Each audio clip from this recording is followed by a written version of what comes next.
Hi hello నమస్తే welcome to plus TV. నేను Alankrita. OG కోసం ఫ్యాన్స్ అందరూ చాలా వెయిట్ చేస్తున్నారు. నిన్నే ట్రైలర్ ఈవెంట్ పెట్టిన తర్వాత ట్రైలర్ ప్లే చేయకుండా చిన్న క్లిప్స్ అనేవి ప్లే చేశారు. ఇంకా డిఐ పెండింగ్ ఉందని చెప్పేసి. బట్ ఫైనల్లీ రిలీజ్ అయితే చేశారు. ఇంకా 2 డేస్లో మూవీ రిలీజ్ ఉంది. అంటే ఫుల్ మూవీ డిఐ అయిపోయిందా అవ్వలేదా, అసలు ఏమైనా పోస్ట్ పోయిన ఏ ఛాన్సెస్ ఏమైనా ఉన్నాయా అనేది ఒకసారి మనం కనుక్కొని తెలుసుకుందాం. హాయ్ సార్, నమస్తే. నమస్తే అమ్మా. సార్ ట్రైలర్ చూసారా సార్? ఇంకా నేను చూడలేదమ్మా ట్రైలర్ రాత్రి ఏదో రాలేదన్నారు. ఉదయం నుంచి బిజీగా ఉన్నా, ఇప్పుడు చూస్తాను ట్రైలర్. Okay sir. అంటే జస్ట్ ట్రైలర్కే అంటే డిఐ అవ్వలేదని చెప్పేసి పెండింగ్ పెట్టారు సార్. 2 డేస్లో ఇంకా మూవీ రిలీజ్ ఉంది కాబట్టి ఇఫ్ ఇన్ కేస్ అంటే బుకింగ్స్ కూడా అయిపోయాయి, ఏమైనా పోస్ట్ పోన్ అయ్యే ఛాన్సెస్ ఏమైనా ఉన్నాయంటారా? ఏది ఉండదు. 24 నైట్ 9:30 షో నుంచి సినిమా స్టార్ట్ అవుతుంది. కొణిదెల పవన్ కళ్యాణ్ గారి మాన్యా. ఆ ప్రపంచం, అదే చెప్పాను కదా, ప్రపంచంలో మొన్న కూడా చెప్పాను, ప్రపంచం అంతా సినిమా డేట్ చూస్తారు. పబ్లిసిటీ వచ్చిందా, టీవీ యాడ్ వచ్చిందా, లేకపోతే డిఏ రిలీజ్ అయ్యిందా, లేకపోతే మామూలుగా ఏమంటారు అది ట్రైలర్ రిలీజ్ అయ్యిందా, అది చూడరు. పోస్ట్లు ఒక్కటి వస్తే 25 డేట్ అంతే ఫిక్స్డ్ ఫ్యాన్స్. అందుకని ఈరోజు మొత్తం టోటల్గా ప్రపంచం అంతా కూడా థియేటర్ ఫుల్స్ అన్నారు. మీరే తెలుగు రాష్ట్రాల్లో 2000 థియేటర్లు ఉన్నాయి పైన. 2000 థియేటర్లోని మన బెనిఫిట్స్ వేస్తున్నారా లేదో నాకు తెలియదు. ఇప్పుడు మాత్రం వేస్తున్న థియేటర్లు అన్నింటిలో ₹1000 టికెట్ అన్ని థియేటర్లు ఫుల్స్ అయిపోయాయని ఆన్లైన్లో చూపిస్తుంది. కానీ నిర్మాతకి ఈ సినిమాకి వచ్చినంత లాభం ఎవరికి రాదు. అసలు నిర్మాత పాపం హీరోకి రాదు ఏమీ. పవన్ కళ్యాణ్ గారికి ఏం రాదు. పవన్ కళ్యాణ్ గారికి ఒక రెమ్యునరేషన్ ఇచ్చారు, ఆ రెమ్యునరేషన్ అయిపోయింది. ఆయనకి ఈ రూపాయి నష్టం వచ్చినా లాభం వచ్చినా నిర్మాతదే. చాలామంది అభిమానులు కూడా తెలియట్లేదు. ఆయన ఏమనుకుంటున్నారంటే ఈ డబ్బు అంతా పవన్ కళ్యాణ్ గారికి వస్తుంది అనుకుంటున్నారు. ఆ కింద కామెంట్స్ చేస్తున్నారు, మా పవన్ కళ్యాణ్ గారు జనసేనకి పంచుతారంటారేంటి? జనసేనకి పంచడానికి కొన్ని టికెట్స్ ఏలంపాట వేస్తున్నారు కదా, ఆ డబ్బు జనసేన పార్టీకి ఇస్తారు. అది అంటే ఆ విధంగా టికెట్ సినిమా వచ్చింది కాబట్టి ఆ ఫ్యాన్స్ ఏంటంటే 5 లక్షలు, 1 లక్ష, 2 లక్షలు ఇవన్నీ ఫండింగ్ పార్టీకి డెవలపింగ్కి ఇస్తారు. అంతే తప్ప ఇక్కడ వచ్చిన సినిమా డబ్బు పవన్ కళ్యాణ్ గారికి సంబంధం లేదు. పవన్ కళ్యాణ్ గారు రేటు పెంచినా సంబంధం లేదు. ఆ సినిమాకి నష్టం లాభం దానియే డివివి ఎంటర్టైన్మెంట్ దాని గారిదే. దానికి ఇప్పుడు ఎన్ని 100 కోట్ల లాభాలు వచ్చినా, ఎన్ని కోట్ల రూపాయలు నష్టం వచ్చినా అది దాని గారిదే. ఈరోజు బెనిఫిట్స్ అమ్మినా దాని గారిదే. మీరు 100 కోట్లు వచ్చినా దాని గారిదే, 500 కోట్లు వచ్చినా దాని గారిదే.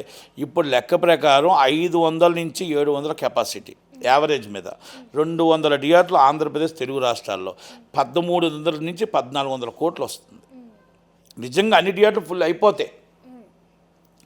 మాది ఈ డబ్బు అయిపోయిన తర్వాత మరుసటి రోజు నుంచి 4 షోలు, ₹300 టికెట్. కొన్ని రాష్ట్రాలు కొన్ని దాంట్లో ₹400 మల్టీప్లెక్సెస్, మామూలుగా ₹270, ₹300.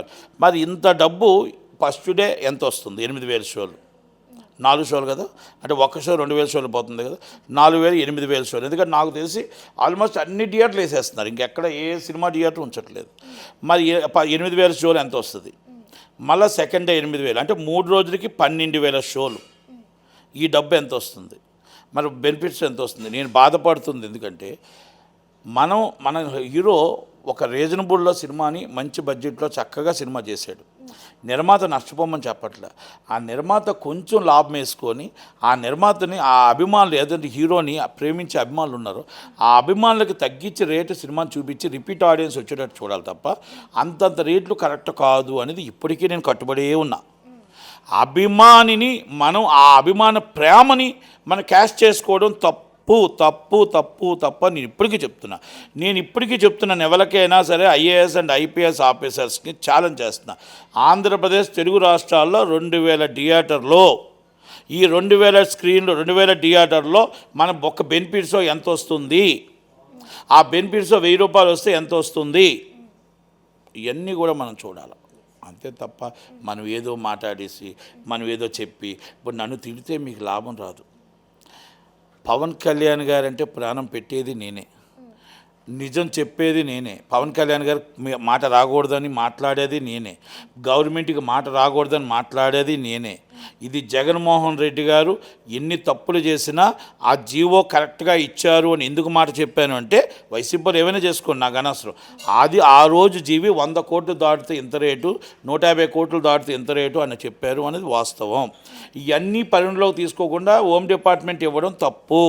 ఇన్ని 100 కోట్ల రూపాయలు వస్తున్నప్పుడు జీఎస్టీ డబ్బులు ఏమవుతున్నాయి?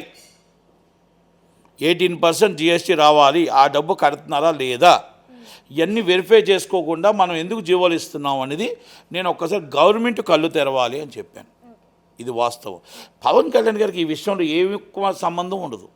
కనుక అభిమానులు అందరూ కామెంట్ చేసిన వాళ్ళు ఆలోచించండి. మేము 20,000 కొంటాం, మేము 2,000 కొంటాం. నీ దగ్గర డబ్బు ఉంది, 1,000 కోట్లు ఉంది, మీ ఇంట్లో డబ్బు ఇస్తారు కొంటావు. అందరూ కొనరు, అందరూ కొనలేరు. మీ నాయకుడు చెప్పిన మాట వినండి. నా కోసం నీ కుటుంబాన్ని బాధ పెట్టొద్దు, నా కోసం మీ ఇంట్లో ఉన్న వాళ్ళని ఏడిపించొద్దు, నా కోసం అప్పులు చేయొద్దు, నా కోసం రోడ్డు మీద పడొద్దు.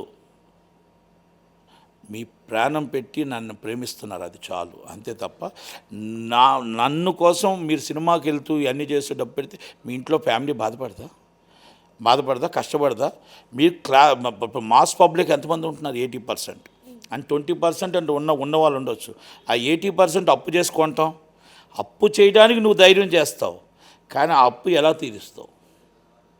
ఇవన్నీ ఒక్కసారి ఆలోచించండి, రిపీట్ చేసుకోండి, అంతే తప్ప అభిమానులు కూడా మీరందరూ కూడా ఎదుటి వాళ్ళని తిట్టడానికే పెట్టుకోకండి, ఎదుటి వాళ్ళు మాట్లాడకండి. మీ నాయకుడి పేరు పోవద్దు, మీ నాయకుడికి చెడ్డ పేరు రావద్దు, మీ నాయకుడికి చిన్న మచ్చ కూడా రాకూడదు. అది మనం సినిమా చూడాలా. ఎందుకంటే నిర్మాత మన నాయకుడు సినిమా చేశాడు, మన నాయకుడి సినిమాకి నిర్మాత అంత అగ్రెసివ్ రేట్లు పెట్టడం వల్ల అభిమానుల దగ్గర ఇబ్బంది పడుతున్నాం.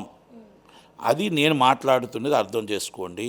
మీరు నన్ను తిట్టినందు మాత్రాన నేను పవన్ కళ్యాణ్ గారినో, నేను కొణిదెల ఫ్యామిలీకో నేను దూరం కాను. మీరు ఎన్నన్నా నేను కొణిదెల ఫ్యామిలీకి దగ్గరే ఉంటా. నేను ఉన్నది ఉన్నట్టే మాట్లాడతా. మంచి చేసినప్పుడు నేను పవన్ కళ్యాణ్ గారిని పొగుడుతా, తప్పు జరుగుతున్నప్పుడు నేను తప్పు జరిగిందని చెప్తా.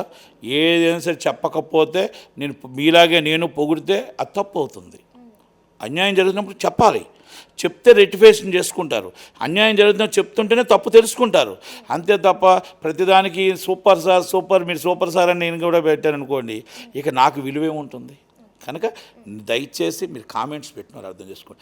మీరు కొంటారు, 100 మంది కొంటారు, 1000 మంది కొంటారు, కానీ కొన్ని లక్షల మంది, కోట్ల మంది అభిమానులు ఉన్నారు. వాళ్ళందరూ కొనగలరా లేరా, వాళ్ళ క్యాపబిలిటీ ఉందా లేదా, అదొక్కసారి ఆలోచించండి. అభిమానం ఉంటుంది, అప్పు చేసుకొనడం, ఆస్తి అమ్మి కొనడం, బండి అమ్మి కొనడం అది కాదు. అందుకే మనకు అందుబాటులో రేటు ఉండాలి అనేది రిక్వెస్ట్. కనుక దయచేసి పవన్ కళ్యాణ్ గారి సినిమా రేపు 25 రిలీజ్ అవుతుంది, 24 9:30తో రిలీజ్ అవుతుంది. సూపర్ డూపర్ హిట్ అవ్వాలని, మంచి హిట్ అవ్వాలని కోరుకుంటూ, ఆయనకి సినిమా హిట్టు ప్లాపలతో సంబంధం లేకుండా అభిమానులు ఇన్ని సంవత్సరాలు ఆయన ప్రేమిస్తూ వస్తున్నందుకు అభిమానులందరికీ, అలాగే ఆయన ప్రేమిస్తున్న ప్రతి ఒక్కరికి కూడా పేరు పేరున ధన్యవాదాలు తెలియజేస్తూ, సూపర్ డూపర్ హిట్ అవుతుంది, సూపర్ హిట్ అవుతుందని కోరుకుంటూ thank you very much. Thank you.